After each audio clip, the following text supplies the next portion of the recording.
أعوذ بالله من الشيطان الرجيم. بسم الله الرحمن الرحيم. السلام علیکم ورحمۃ اللہ وبرکاتہ۔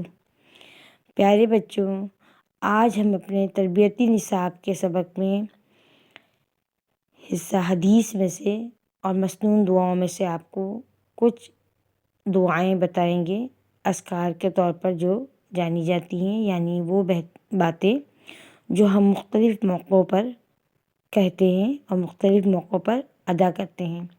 تو بچوں، سب سے پہلے آپ کو یہ بتاؤں کہ یہ باتیں جو میں آپ کو بتانے جا رہی ہوں، آپ کو سکھا رہی ہوں، تو اس کے ادا کرنے سے آپ اس کو جتنا زیادہ، یعنی یہ چھوٹی چھوٹی نیکیاں کہلاتی ہیں۔ یہ کیا ہوتی ہے؟ یہ نیکیوں کے ہی زمرے میں آئے گی۔ جب ہم یہ باتیں دہرائیں گے تو اس سے یہ صرف ہم کو نیکی نہیں ملے گی، بلکہ یہ نیکیاں ہماری بہت زیادہ بار بار ادا کرتے ہیں، بار بار وہ کام ہوگا، ہم بار بار وہ دعا پڑھیں گے، وہ ذکر جو ہے، وہ الفاظ ادا کریں گے، تو اس سے ہمارے نامۂ اعمال میں تیزی سے نیکیاں جمع ہوتی ہیں۔ تو بچوں، آج میں آپ کو سکھاتی ہوں، آپ ان سب باتوں کو اچھی طرح یاد کرنا اور اپنی زندگی میں عام معمولات میں اس کا استعمال بھی کرنا، ٹھیک ہے؟ تو آج کا ہمارا سبق نمبر 5 ہے، خاص موقعوں پر کہے جانے والے مسنون اذکار۔ اذکار کیا ہوتے ہیں؟ جن کلمات سے اللہ تعالیٰ کو یاد کیا جاتا ہے، ان کو اذکار کہتے ہیں۔ تو بیٹا، سب سے پہلے میں آپ کو بتاتی ہوں، اونچی جگہ پر چڑھتے ہوئے کہیں۔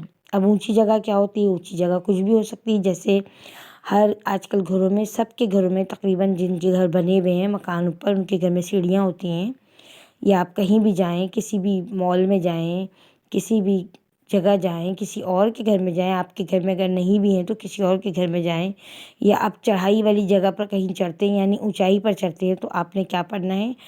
آپ نے پڑھنا ہے اللہ اکبر۔ کیا پڑھنا ہے بچوں؟ آپ نے جتنے زیادہ آپ اوپر چڑھتے جائیں گے، آپ نے یہ لفظ پڑھتے رہنا ہے، اللہ اکبر، اللہ اکبر۔ یعنی اللہ، مطلب کیا ہے؟ اس کا ترجمہ ہے اللہ سب سے بڑا ہے۔ جب آپ اللہ کی یہ تعریف کرتے رہیں گے اور پڑھتے رہیں گے، تو جتنی زیادہ آپ اونچائی پہ چڑھتے جائیں گے، اتنی نیکیاں آپ کے نامۂ اعمال میں درج ہوتی جائیں گی۔ دوسری ذکر ہے اللہ کا، یعنی دوسری بات آپ کو بتا رہی ہوں، نیچے اترتے وقت، جب آپ چڑھائی پر سے نیچے کی طرف جائیں گے، ظاہر جب آپ اوپر جائیں گے تو پھر نیچے بھی تو آئیں گے نا، تو نیچے جب اترنے لگیں گے تو آپ نے ادا کرنا ہے سبحان اللہ۔ آپ نے کیا کہنا ہے؟ آپ نے کہنا ہے سبحان اللہ، سبحان اللہ۔ اسی طرح آپ پڑھتے رہیں گے اور نیچے اترتے رہیں گے، تو جب تک آپ نیچے اترتے رہیں گے اور یہ پڑھائی آپ کرتے رہیں گے، تو آپ کے نامۂ اعمال میں سبحان اللہ کی جو نیکی ہے وہ آپ کے نامۂ اعمال میں ایڈ ہوتی رہے گی۔ اور تیسری بات کیا ہے؟ تیسری بات یہ ہے، جب بھی آپ کو کوئی چیز اچھی لگے تو آپ نے کہنا ہے ماشاء اللہ لا حول ولا قوت الا باللہ، ماشاء اللہ لا قوت الا باللہ۔ یعنی ترجمہ کیا ہے اس کا؟ جو اللہ چاہتا ہے وہی ہوتا ہے، اللہ کی توفیق کے بغیر کسی میں کوئی طاقت نہیں۔ جو اللہ چاہتا ہے وہی ہوتا ہے، اللہ کی توفیق کے بغیر کسی میں کوئی طاقت نہیں۔ یہ بھی دعا ہے، یہ آپ نے پڑھنی ہے اور اس کو یاد کرنا ہے۔ اور اس کے بعد ایک بات اور، جب کسی کام کے کرنے کا ارادہ ظاہر کریں تو کہیں، یعنی مقصد کیا ہے اس کا؟ جب آپ کے دل میں کوئی بات ہو کہ ہاں جی میں نے یہ کام کرنا ہے، آپ سوچ لیں کہ جیسے آپ سوچیں کہ میں صبح اٹھوں گا تو صبح اٹھ کے نماز پڑھوں گا، یہ صبح اٹھوں گی تو صبح اٹھ کے میں نماز پڑھوں گی، تو آپ نے کیا کہنا ہے کہ انشاءاللہ، یا آپ کہیں گے جی کل میں نے یہ کام اپنے نپٹانا ہے، یہ کام کرنا ہے، تو آپ اگر انشاءاللہ کہہ لیں گے تو انشاءاللہ آپ کا وہ کام اللہ کے حکم سے آپ کر لیں گے، آپ کے اندر ہمت اللہ تعالیٰ دے دے گا۔ تو کیا ہوگی یہ دعا؟ کیا ہے یہ ذکر؟ کیا ہے اللہ کا؟ آپ نے بولنا ہے فوراً ہی انشاءاللہ۔ کیا ادا کرنا ہے آپ نے لفظ؟ انشاءاللہ۔ ترجمہ ہے اس کا، اگر اللہ نے چاہا، یعنی اللہ کی مرضی ہوئی، میں نے یہ کام کرنے کا ارادہ تو کیا ہے کہ میں یہ کام کروں گا، لیکن اگر ہم اللہ کو بولیں، ہم یہ کہیں کہ اگر اللہ نے چاہا، یعنی اگر اللہ کی مرضی ہوئی تو میں یہ کام کر لوں گی، تو انشاءاللہ ہمارا وہ کام، جب ہم اللہ کے لیے یہ انشاءاللہ کا لفظ استعمال کر لیتے ہیں تو اللہ کے حکم سے ہمارا وہ کام ہو جاتا ہے۔ اب ایک بات اور آپ کو بتاؤں، جب کسی کے مرنے کی خبر یا کوئی تکلیف پہنچے یا ہماری کوئی چیز گم ہو جائے تو ہم نے کہنا ہے انا للہ و انا الیہ راجعون، انا للہ و انا الیہ راجعون۔ ترجمہ اس کا آپ سنیں پہلے، ہم سب اللہ ہی کے ہیں اور ہم کو اللہ ہی کی طرف لوٹ کر جانا ہے۔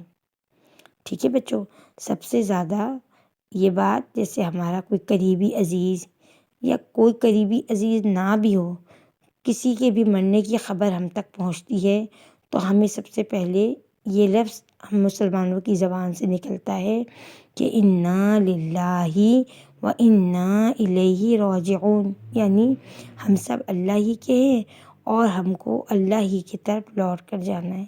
یا ہمیں کوئی بری تکلیف کی خبر ہوتی ہے، یا ہمیں کسی کی جو ہے، ہم میں سے کسی کی کوئی چیز گم ہو جاتی ہے، اگر جب بھی ہم یہ دعا پڑھیں اور دعا پڑھ کے وہ چیز ڈھونڈیں گے تو ہمیں وہ چیز مل جاتی ہے۔ یعنی گم ہوئی ہوئی چیز اگر ڈھونڈنی ہو تو آپ یہ دعا پڑھیں گے تو آپ کو وہ گم ہوئی ہوئی چیز یا تو آپ کو یاد آ جائے گی کہ آپ نے کہاں رکھی ہے، یا پھر آپ کو وہ چیز مل جاتی ہے کہیں سے بھی۔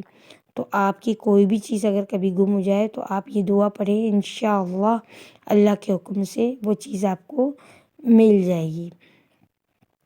اور کسی کی تکلیف پر اگر ہم یہ دعا پڑھتے ہیں، یعنی کہ کسی کے مرنے کی خبر سن کے یہ دعا پڑھتے ہیں اور اللہ کو ہم اپنے ساتھ شامل کرتے ہیں کہ اور ہم یہ اس چیز کا اقرار کرتے ہیں کہ ہم سب نے اللہ ہی کے پاس جانا ہے اور اسی کی طرف لوٹ کر جانا ہے، تو اس سے اللہ تعالیٰ ہمیں صبر دیتا ہے، ہمارے دل کو سکون آتا ہے۔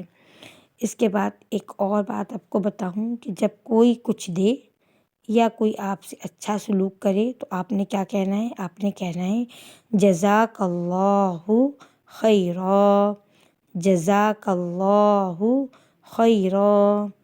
اس کا ترجمہ شریف ہے اللہ آپ کو بہترین بدلہ عطا فرمائے۔ کیا معنی ہیں اس کے؟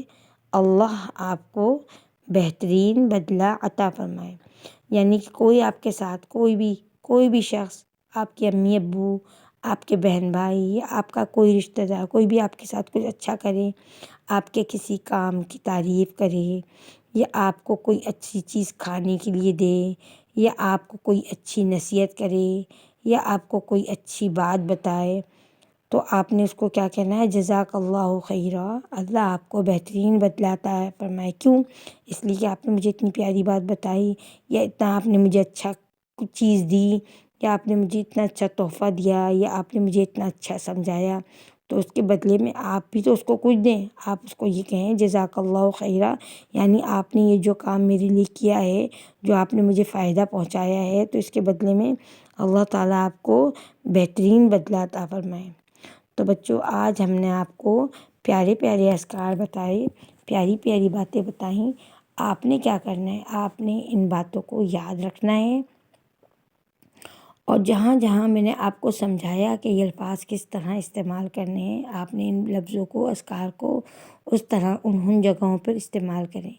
اس سے کیا ہوگا؟ آپ کے نامہ اعمال میں بہت ساری، ڈھیر ساری نیکیاں جمع ہوں گی۔ بچوں، جتنی زیادہ نیکیاں مسلمانوں کے پاس جمع ہوں گی تو اس سے ہمارے نامہ اعمال اچھا ہوگا اور بہترین ہوگا۔ اور دوسری بات یہ کہ ہماری زندگی میں بھی جب ہم اچھے الفاظ استعمال کریں گے، اچھی باتیں کریں گے، تو زیادہ سے زیادہ ہماری زندگی میں بھی رحمتیں اور برکتیں نازل ہوں گی اور ہماری زندگی میں سکون آئے گا۔ آج تک کے لیے اتنا ہی، انشاءاللہ کل ہم اپنے آگے سبق میں کے ساتھ پھر سے آپ کے پاس آئیں گے۔ کل تک کے لیے اجازت دیں، انشاءاللہ تعالی۔